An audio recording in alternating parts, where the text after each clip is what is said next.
तो मस्जिद अक्सा और उसी से रिलेटेड ही सवाल है। आजकल यहूद का फितने का ज़िक्र बहुत गर्म है। डॉक्टर साहब, एक तरफ कुरान की आयत है कि वलन तरदा अनकल यहूद वलन नसारा हत्ता तत्तबिअ मिल्लतहुम, कि अगर आप अपनी दीन जब तक नहीं बदलते तो ये आप से राज़ी नहीं हो जाते। दूसरी जगह उसी कुरान में ये कहा जाता है कि कुल या अहलल किताब तालव इला कलिमतिन सवाइन बैनना व बैनकुम, कि अहले किताब आओ, हमारे और तुम्हारे दरमियान जो मुश्तरकात है उसकी बुनियाद पे एक दूसरे से ताउन करते हैं। तो ये एक जगह पे यहूद नसारा के साथ रिश्ते की भी इजाज़त, ये ताउन वाली आयत भी अपनी जगह पे मौजूद है, और दूसरी जगह ये कि वो आपसे किसी सूरत खुश नहीं हो सकते। और आजकल हम उनकी जो हरकतें देख रहे हैं तो वाकई उनसे मुसलमान का खुश होना मुश्किल है। तो ये कन्फ्यूजन हमारा दूर कर दीजिए कि ये किस तरीके से दोनों चीज़ों को एक दूसरे से जोड़ा जा सकता है। पहले जो कुरान की आयत आपने कोट की, सूरह बकरा की सूरह नंबर 2 आयत नंबर 120 की आयत है जी। वलन तरदा अनकल यहूदु वलन नसारा हत्ता तत्तबिअ, मतलब आप वो यहूद नसारा कितने भी आप करेंगे उनको, वो जब तक खुश नहीं होंगे जब तक आप यहूद नसारा ना बन जाए। आप कुछ भी करो, उनका लिबास पहनो, उनको एक्शन करो, कुछ भी करो, लेकिन वो सेटिस्फाई नहीं होंगे, मुतमईन नहीं होंगे जब तक आप यहूद नसारा ना बने। ये कुरान की आयत है, अपनी जगह पे सही है। तो दूसरी आयत की जो अपने जिक्र की वो कॉन्ट्रडिक्शन नहीं है, it is contradistinction not contradiction. Contradiction मतलब दो आयत में टकराव, with two thing not possible, और contradistinction means two different qualities. For example, ये आदमी ऑनेस्ट है और चीट है, तो ये कॉन्ट्रडिक्शन है। ऑनेस्ट आदमी चीट नहीं हो सकता है, लेकिन वो आदमी ऑनेस्ट है एंड चैरिटेबल है, तो कॉन्ट्रडिक्शन है, कॉन्ट्रा डिस्टिंक्शन हो। आप समझे ना, ये दो लफ्ज़ में ज़रा फ़र्क है। तो सेकेंड आयत में, जो सेकेंड आयत आपने कोट की सूरह इमरान की सूरह नंबर 3 आयत नंबर 64 की, कुल या अहल किताब ताअलू इला कलिमतिन सवाइन बैनकुम, या अहले किताब से कहो यहूद और नसारा से, आओ हम उस बात की तरफ जो आप और हम यकसा है। सबसे पहली बात अल्लाह नाबुद इल्लल्लाह। दो ये आयत यहूद और नसारा से it is addressing them, but generally it's a master की फॉर दावा। आप कोई भी गैर मुसलमान से कर सकते हैं। मैं तो बोलता हूँ जो मुसलमान में फ़िरके उनसे भी कर सकते हैं। It's a general verse. अल्लाह ताला मुखातिब हो रहे अहले किताब से, यहूद और नसारा से, बट एक कॉन्टेक्स्ट होता है कि कभी अल्लाह सिर्फ एक को एड्रेस करते हैं, but generally it can be extended to others. तो ये बाकी गैर सबसे हम आओ उस बात की तरफ जो आप और हम में यकसा है। तो कुरान के जो मास्टर की ऑफ दावा है, talk on similarity not on differences. यकसानियत पे बात करो, इख्तिलाफ पे बात मत करो। हमारे मुसलमान अक्सर इख्तिलाफ पे, दो जमात है, 100 में से 95% कॉमन है, जो 5% इख्तिलाफ है उसके ऊपर डिबेट करेंगे। अरे 95% तो कॉमन है ना, ये प्रॉब्लम है। आप समझे ना। तो अल्लाह का क्या कमांड है, जो पॉइंट कॉमन है उस पर बात करो।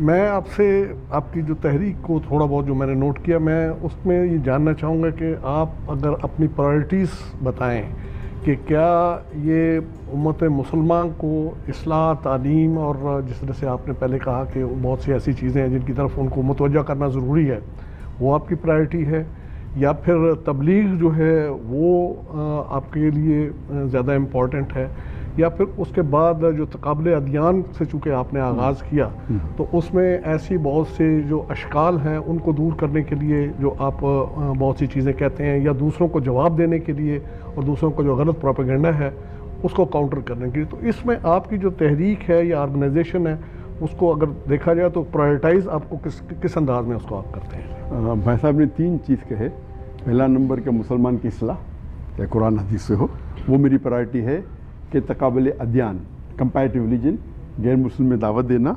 और थर्ड, जो लोग गैर मुस्लिम जो एतराज़ात करते हैं इस्लाम के खिलाफ, कुरान के अगेंस्ट, चाहे एथियस्ट हो, ये तीनों में से क्या प्रायोरिटी है? मेरे हिसाब से तीनों प्रायोरिटी है, और तीनों को साथ में लेके चलते हैं। मिसाल के तौर पे दो माई स्पेशलिटी इज़ तकाबुल अदियान, वो मेरी स्पेशलिटी है। लेकिन जब मैं तकाबुल अदियान के बारे में बात करता हूँ, कह रहा हूँ कि what are the similarities, because उसके अंदर सूरह इमरान सूरह नंबर 3 आयत नंबर 64 की जो आयत है, ताअलू इला कलिमतिन सवाइन बैनकुम, आओ हम उस बात की तरफ जो आप और हम में यकसा है, ये मास्टर की है। जब मैं लेक्चर दे रहा हूँ similarities with Islam and Christianity, और similarity with Islam and Hinduism. तो मेरे मजमे में 75% मुसलमान हैं, 25% गैर मुस्लिम हैं। और गैर मुस्लिम मुतासर होते हैं, उसमें से कई लोग इस्लाम कबूल करते हैं। मुसलमानों के लिए मैं इस्लाह कर रहा हूँ। तो वो with one lecture I am killing 2 birds और 3 birds विथ 1 stone। अनेक पत्थर से मैं 2 परिंदों का शिकार कर रहा हूँ, या 1 तीर से 2 शेर का। तो जो मुसलमान उनके साथ इस्लाह हो रही है, पर टॉपिक ऐसा जब भी मैथ्स के अंदर वेन डायग्राम होता है। वेन डायग्राम जब मैं शुरू किया दावती मैदान में, मैं तकरीबन 10 घंटे देता था दिन में। लोग बोले शादी होंगी तो मुमकिन ही नहीं, बीवी को टाइम देना पड़ेगा। तो मैंने ऐसी बीवी से शादी की जो खुद दाया थी, तो फिर मैं 12 घंटे देने लगा। बट जो बीवी से अगर मैं स्पेंड करता हूँ टाइम 5 घंटे या जो भी, उसमें से 4 घंटे दावत के बारे में होते। फिर लोग ने बोले बच्चे पैदा होंगे तो आप दे ही नहीं पाएंगे टाइम। बच्चे पैदा होने के बाद देना 15-16 घंटे देना का दिन में।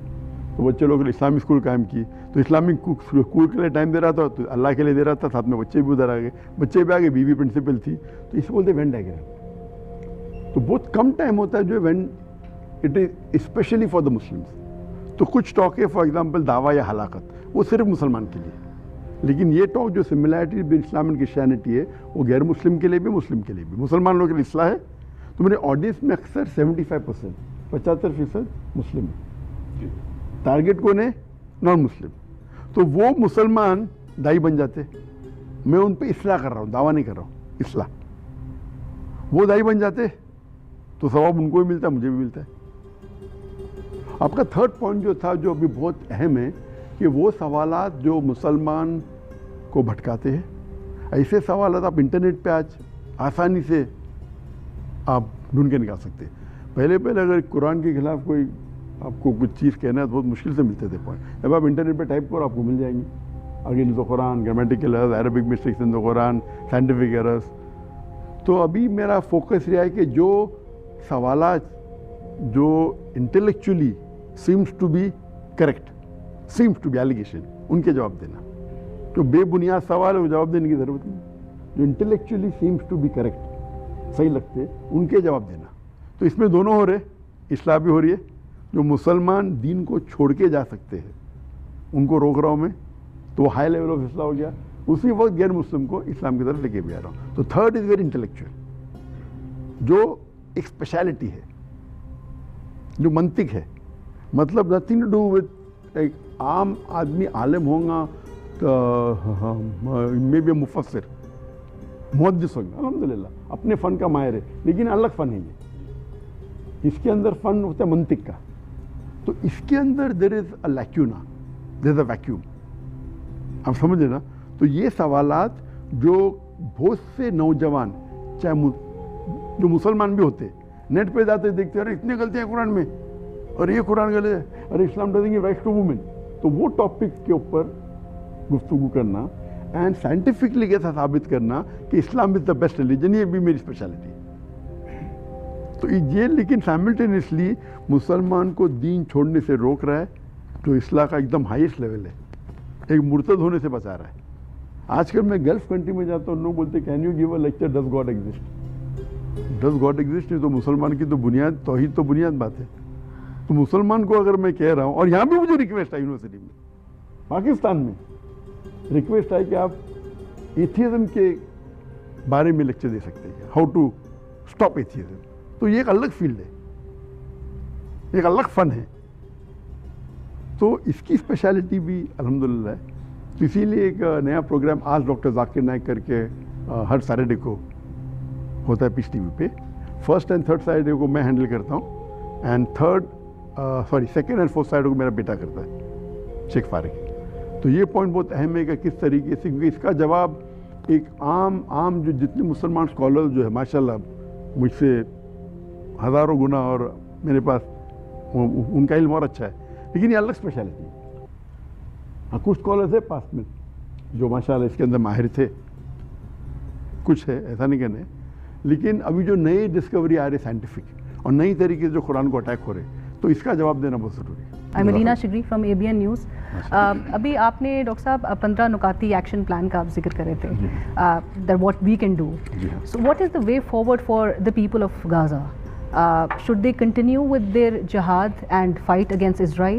and is jihad mandatory under such circumstances? जो मुसलमान जो गाज़ा में हैं उनके लिए सोल्यूशन क्या है?